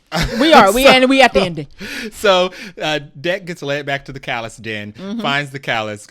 Thea tells him we were also sent. Your tiny androids were also sent to get the Calyx because it's unkillable. Every time you chop its head off or try to chop any part of it off, it immediately regenerates. Awesome effect, by the way, of how they showed his head coming back on. Loved that twist. I was like, is that his head? Loved the twist that the Calyx was literally unkillable. It literally regenerates, pulls itself back together. Like its muscles basically come back out of each the Venom end. Monsters. Exactly. Yeah, in the Venom movie. Exactly. Yeah. Yep. And I love the fact that Yutani was sent there once again to a planet full of invasive species to capture one. They never changed. Not even in their own franchise. To the writers for never changing Yutani no matter where they show up. Never. I'm like, y'all just do the same. Y'all learn. So naturally. Don't learn nothing. Naturally, Yutani is there for the Calyx. Right. For the same and reason, every other thing they could probably collect. For the same reason they take everything. Oh my God. I was like, y'all don't change none. For the advancement of human species, they want to take the callus's regenerative qualities and bring it back to Earth. Right. And Tessa not playing about that mission. And that conflicts with Deck's mission to take its head back to the planet. Right. So we got conflicting interests here. So Deck does not defeat the callus. It's unkillable. But while they're in the middle of the battle, Tessa comes and incapacitates both of them and takes all three of them, Thea, Deck, and the callus, into custody. Right. Yep. Thea helps Deck escape. And to repay her, Deck takes everything he's learned from the planet, all the animals and creatures. We get our training montage. Builds him a suit. He doesn't have a shoulder blaster, but he trains one of the acid-spitting snakes to operate as his shoulder blaster. He gave it little treats. And he goes back to save Thea. Yep. But along the way, we didn't mention, they also meet a random alien called Bud. Who is very helpful, who helped them survive and get food. It's kind of cute. Bud assists in going to break out the callus and Thea as well, because come to find out, Bud is the callus's offspring. That was a twist. That was the twist. I was like, oh, so this little thing's following around, and then they leave it, and Thea's mad because she's like, he marked you as his clan, and Deck is kind of like, Yautja hunt along, whatever. But come to find out, the reason why the callus wasn't about to take Deck's head off is because Bud spit on him earlier, and he was like, hey, that's my kid. Yeah. What are you doing here? I love the fact that Deck had to learn that, okay, so to hunt the deadliest catch, I do have to change my tactics a little bit. Yes, he had to be a wolf. Team up with these animals. And he had to be a wolf of a wolf pack and help people survive instead of killing them. Because it's how you get to your goal. So he ends up going back. Thea gets her legs back, which was a very, very fun and hilarious scene of her legs operating by themselves, and then her and her legs fighting together separately to defeat the androids. I ain't gonna ask how them legs could see, but that's fine. It was good. They did good choreo for just a pair of legs. It worked. So Deck, Thea, and Bud are running around defeating all the androids while Thea goes to free the callus. Tessa is on her last nerve. She done. She spent. She know mother gonna be pissed. And she pulls a Ripley and jumps in a giant robot and tries to kill Deck. Yes. But that doesn't work because Deck frees the callus. Yes. And then it's a callus versus Tessa fight. Yeah. So we get a good callus versus Tessa fight where the callus eats her. But unfortunately, Tessa uses one of Deck's weapons to blow the callus up from the inside. So the callus is now dead. So it can't. I was like, is he gonna thaw out and pull himself back together? He don't. But that's okay. So Deck just takes Thea's head. Yeah. I mean, Tessa's head. Yeah. And Bud like bites somebody's head off or something. Yeah. So Deck takes Tessa's head with Thea and a older Bud. Larger Bud. He's like a teenage group. Teenage Bud. Yeah. In the Predator ship, which also fun Easter egg. The Predator ship is the ship from Predator 2, the Danny Glover ship. Okay. However, it is missing the xenomorph skull that appears in Predator 2. So once again, we don't know what on the timeline this movie takes place. Deliberate, but Wayland Tiny's there, so it's not like doing the same. They're aware. So same thing they always do. Crazy. So they go back to the home planet, and he provides the head of Tessa to his father and says, "I've completed the hunt." That's his trophy. His father's like, "I have no idea what this is, but you're a failure." Still. So Dad is still trash. But that's okay. So Deck and his father get into a hand-to-hand combat where Deck steals his father's cloak. So Deck now has his cloaking device. Yep. And Bud eats his father's head. Oh, Bud ate his father's head. That's right. Yeah. That's right. That was like the eating came later. Bud eats his father's head. And throughout the movie, Thea is telling Deck he's going to become Deck of the Yautja. And Deck says, nope, I have my own clan now. Yes. So. It's so nice. I liked it. The credits roll. And then we get a stinger. It ain't even a credit. It's a title card. We get a title card that the movie has ended. We're like, oh, this was great. Yay. And then we get a stinger where the rest of the Yautja are readying their swords, and he's confused because he's like, "Well, I killed the leader, so I did the right thing." Yautja law, okay. But the reason they're readying their swords is because an entirely different clan is on the approach, and Thea asks who that is, and he said it is his mother. Dun, dun, dun. That's why I love the ending. And it cuts to black. Now I love this one because they didn't make us wait through the whole credits. Let's start doing that, please. Yeah. Give us a title card and then give us the after credit scene. But I also like it because we have introduced female Yautja, which I've never had before. Once again, I mean, makes sense. Dan's the man because he has given us a Yautja who's not a predator. Well, he is a predator, but he's a protagonist. He has his own clan, which ain't other Yautja, and then we got Mama Yautja showing up. Yeah. I mean, and it seems like they might be worse. Hopefully, they're like the Amazons. I would love that. We'll see. Now we haven't got any announcement of like a sequel or what's next, but listen, they ain't letting Dan like go. Like an all-female deadly clan of Yautja that are kind of like the Themyscirians. Yeah, that would be so great. So Dan, no, I feel like now. I feel like the ending of Killers for Killers also gave us like and I talked about that last episode, also had us a setup for something future, and this is setting us for something future. So I hope we tie all this junk together. I'm ready for all that. At some point. Yeah. So yes, I as I said earlier, the ending was one of my favorite parts of the movie, which I don't say very often. So it was good. All right, now we will get into our favorite line or scene. Now you already said your favorite scene is the last third act. Do you have anything? The whole third act of that, going back to save Thea, using everything he's learned from the planet. He makes a whip out of the glass. It's very good. He makes the shoulder blaster out of the snake thingies.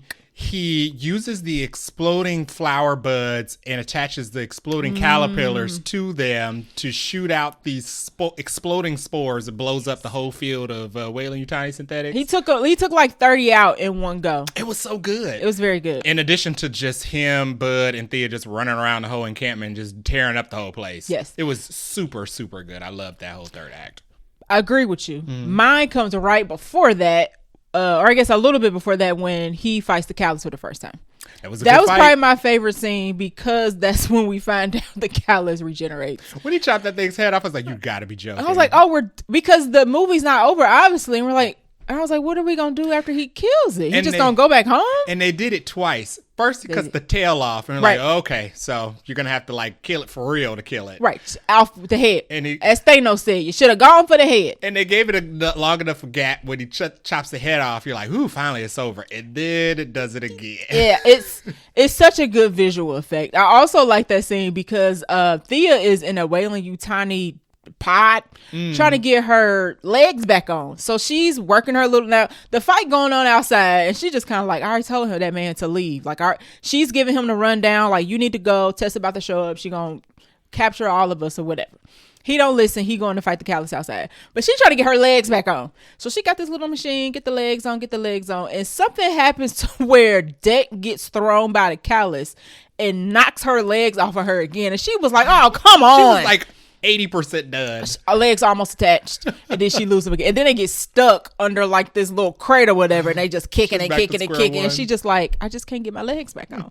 So my favorite scene was the fight against the Callus. Runner-up would be the fight against the bison in the bladed grass when they first run into Bud. Good. So many things happening in that. Just him discovering the glass, discovering the bison, trying to get the bison, running into Bud, and then the octopus monster shows. Right, and Bud I'm like, now how was Bud gonna kill that bison? Yeah, I was like, sir, you wasn't going to do that by yourself. I thought the way he chopped the bison in half was super cool. Yes, I agree with that. Because he despined it, which is a predator move. It is a predator move. And then Bud despined one of the synthetics. Okay, at the end. Because Bud is mimicking Deck through the rest of the movie, because, he feels like they're a clan now. And Deck's like, what are you doing? Yeah. So, yes, that was a good one. I will also mention the very first fight we get between Deck and his brother. I thought that was pretty good. That was very good. And you could tell early on they're not trying to like kill each other, but it was a good fight regardless. I like when he was like, do you have your sword, brother? He was like, no. He was like, pick it up. Right. I'm not done. Then we hear him fighting off screen. So yes, very good fight scenes through the whole movie. Excellent. All right, you have any random notes? I have a couple random notes. All right. The Danny Glover ship, autocorrect turned into the Danny Hoover ship. Not the same, man. This planet is crazy. Okay. Weyland up to its old tricks. Oh my God. They just don't learn. After seeing Alien Earth, it's just like, y'all just do the same stuff every time. This was after the bison. It was like, he literally kills everything. That's his mission. And I thought that there was one of the main Yautja in Alien vs. Predator, Requiem, was called Wolf. And I thought that was an Easter egg because she kept making the wolf metaphor, and then he said wolf, but no, that's not it. But I thought that was an interesting little tidbit. The Alien 2 trophy room was a big Easter egg. Yes. That was really cool. You get to see a lot of the skulls, a lot of aliens that they've defeated over time. Yes, one of the skulls is the alien from Independence Day. It's him, her, It's it called a harvester. A lot of people are like, "Oh, they can't be right because they're not connected." They're not connected. It's Easter egg. It's intentional. They are predators. It's a joke. The joke is that the predators run around killing everything. The Yautja want to become apex predators, so they got to go fight the biggest things everywhere. It had a T-Rex skull, but they have apparently never been to Earth. So yeah. It's a joke. I'm looking at the picture and the T-Rex go like on its own. Yeah, it's on its own, but they've never been to Earth. So it's a trophy room that just showcases, oh, look at all of these great things in fiction and in history that they have hunted. Right. But I thought the ship and the Easter eggs, they apparently said that there was an alien Earth Easter egg in here, but you would have missed it. I see it. One, it says Thea confirms her status as a synth employed by Weyland-Yutani. No, it just mentions the Alien franchise. Yeah. I don't see anything specific to Alien Earth. Yeah. I don't see anything specific to Alien Earth, but somebody said that there's an Alien Earth Easter egg in there. I'm not seeing it. Give it or take it. I don't know. But they did a really good job of like adding a whole bunch of lore into this. Mm-hmm. So those are all my random I do see one that says, this is not a really Easter egg. Weyland doesn't learn. Bring him to my alien Earth. No, they don't. But that's not specific to alien Earth. That's just Weyland-Yutani. Random notes that I had. I didn't really have too many. Why the Siths got to look alike? What else they taking off this planet? Yeah. Shouldn't have been pretty easy for Tessa to find Thea. I don't feel like they was looking for her. They have GPS. Oh no, she wasn't. And she says I wasn't looking for you. I was looking for you for the Yautja. But she still couldn't find her fast enough. Right. It was kind of like she's a computer. Yeah. You should be able to find a computer on a planet that is not a computer. She don't got a beacon? Something. Tracking device. Was it in her legs? Anything. Oh. Tracker in her legs? Maybe. Maybe. That's all the random notes that I had. All right. So let's get into our rating. So out of 5, Nicole Kimmons. It's given 5. Hey, let me. Sorry. I think it's a 5 for me too. Let's give it 5 to Nicole Kimmons. I have no qualms, nothing I would change. I probably could have used the extra 15 minutes of the movie just at any point. It didn't really matter. They could have showed the mom. That would have been cool, but you know, they might not have that idea fleshed out yet. Maybe it's just just a brief something on paper. They like, we gonna figure this out later. But 5. I'm trying to think, did I like it better than Prey or Killer of Killers? Yes, I liked it better than Prey because Prey is still really good. I still enjoy Prey. This movie had a lot more going on, and it added a lot to the Predator lore. Prey was kind of just like a really good movie. More of the same. Okay, good. A good typical Predator movie. Yes. Mm-hmm. I'm at the sit on this, but at the moment in time of this recording, I'm gonna say I liked it better than Killers of Killers and Prey. But Killers and Killers was really unique in terms of telling 3 different stories and then the 3 people getting captured and taken to a predator fight. Question though. That was different. Now that Killer is out, would you feel like Prey would fit in Killers of Killers? Or do you feel like, does Prey feel, because you've seen Killer of Killers. Yes. Does Prey feel like an extended episode of Killer of Killers? No, because Prey is way too far ahead. I mean, Prey is way too far in the past. I mean, but is the Killer a different time period? Oh, you're right. It's 3 different time periods. Oh, what's your question again? Like, does Prey feel like an extended sequence of one of the Killer for Killer stories? Yes. It does? It does. Okay. In a good way, though. Okay. Because you could have taken any of the 3. No. And I'm going to tell you why. Okay. Because in Prey, she was just fighting the Yautja. Okay. Oh, in Killer Killers, the 2 humans was fighting another human, and the Predator didn't show up until the very end of the fight to fight whoever was the winner of that fight. She was going after the Yautja. Yes, and they were doing they had their own kind of business going on, and then the Predator showed up like, hey, I see you pretty good. Yeah. Let's fight. There's a scene in Prey where the Predator shows up when they're fighting, but they're not like fighting to the death. They're more like scuffling when he shows up. Yeah, no, these were like people trying to kill each other. Yeah. Okay. So a little different there, and that's why I say I would put it Badlands out of just the Dan Trachtenberg's ones. Badlands, Killers, then Prey. But they're all still very good. Yeah. They're all still very good. Yeah. I would recommend all of them. So yeah, that is our review. We liked it. Go see it. Biggest screen. See it twice. I would say if we didn't have nothing coming up and our lives wasn't super busy, we would maybe try to see it again in a theater, but because this ain't going to streaming. I was excited about this movie since the trailers, and they did not disappoint. They didn't. The trailers actually followed all the way through. Right, and we called the twin thing. We did early. We did. I don't know what triggered us to be like different. Yes, because Tessa and Thea do have a different look. Like they have different scars. Tessa's bob is more slick. Tessa's always frowning. Yes, Tessa ain't got a smile. Mean. They didn't program her to smile at all. They just programmed her to do whatever her mother told her. Yeah. And that was about it. So yeah, we would both recommend this. Go check it out. Even if you got spoiled, we cannot describe the action sequences in words like it is on a big screen. Yeah. So it's doing good. So I'm happy about that and excited to see what Dan come up with next because we know he got something. Yeah, Disney he said he's working on another Predator project, and it would be obvious after this came out, and I don't know what that is. So thanks a lot for that. Obviously, not obvious, but that's okay. We need to live in a little mystery nowadays. So yeah, anything else we got for Badlands? I don't have anything else for Badlands, but go see it. Yeah, and it's definitely going in my physical collection. Absolutely, I would buy a physical of this. Yeah, for sure, because we're not gonna be able to get a physical of Killers of Prey because they went to streaming. So yeah, that's true. There are ways. We won't talk about that on this podcast. All right, what are we watching next week? Next week, we are not going to go see the horror movie of the year. No, I'm not. I seen another clip of that and was like, nope. I meant to text you that it was a no. Nope. Sorry. It's not happening. You're going to have to catch me next year on the next horror movie train. I am done with horror for 2025. So we will be seeing Now You See Me 3, which is still good. Show has not seen any I'm of gonna the watch Now the You other See two. Me's. Ooh, I don't know when, but I'm going to try to watch the other two. They're good hour-and-a-half movies. Okay. They're fun. I'm squeezing and they're full of like good sleight of hand magic and stuff. Woody Harrelson. Okay. Very good. So. All right. So you not interested in seeing Running Man next week? Just confirming.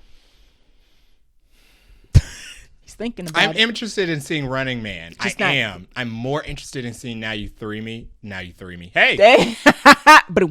I'm more interested in seeing Now You See Me because I liked the first two. I have an expectation already built up for Now You See Me. Okay. Movies. I'm not. I ain't opposed. Running Man looks fun. But it just happens to be coming out at the same time of another something movie. More fun coming out. Fair enough. And we won't be going seeing a horror film, so no. We're not. So that was your options. Running Man or Now You Three Me. And so next week we'll be watching Now You Three Me. Now You Three Me. Coming to a theater near you. All right. So thanks for listening, guys. If you like our show, please give it a share. You can leave us a review on Apple Podcasts or on the website, BeglerNerdyPodcast.com. Or if your podcast app allows you to leave a review, you can do it there too. We greatly appreciate it. You can also leave us a voice message on our website. If it's nice, we'll play it on the show. If it's not, I will delete it like it never existed. You can follow us on Threads and IG at Vaguely Nerdy Podcast, where we argue. No, I'm just kidding. We post a lot of cool things. We're pretty funny. And you can also follow us on Blue Sky and Twitter at Vaguely Nerdy Pod. If you follow us on those social medias, tell us how the keeper is. Yeah, because I ain't gonna be. He all right, y'all. He can. It's going to streaming in like 30 days. I just fell to my knees. He'll be fine. He will watch that movie. Will go to streaming in less than 30 days, and he can watch his creepy movie. I will read the end like I do everything else that I'm too scared to watch. Anywho. You can reach us or Jay and tell him how the keeper was at vaguelynerdypodcast@gmail.com. And if you're listening to our show on the podcast app, you can also catch us on the YouTube where we are also Vaguely Nerdy Podcast. Until next time. Bye.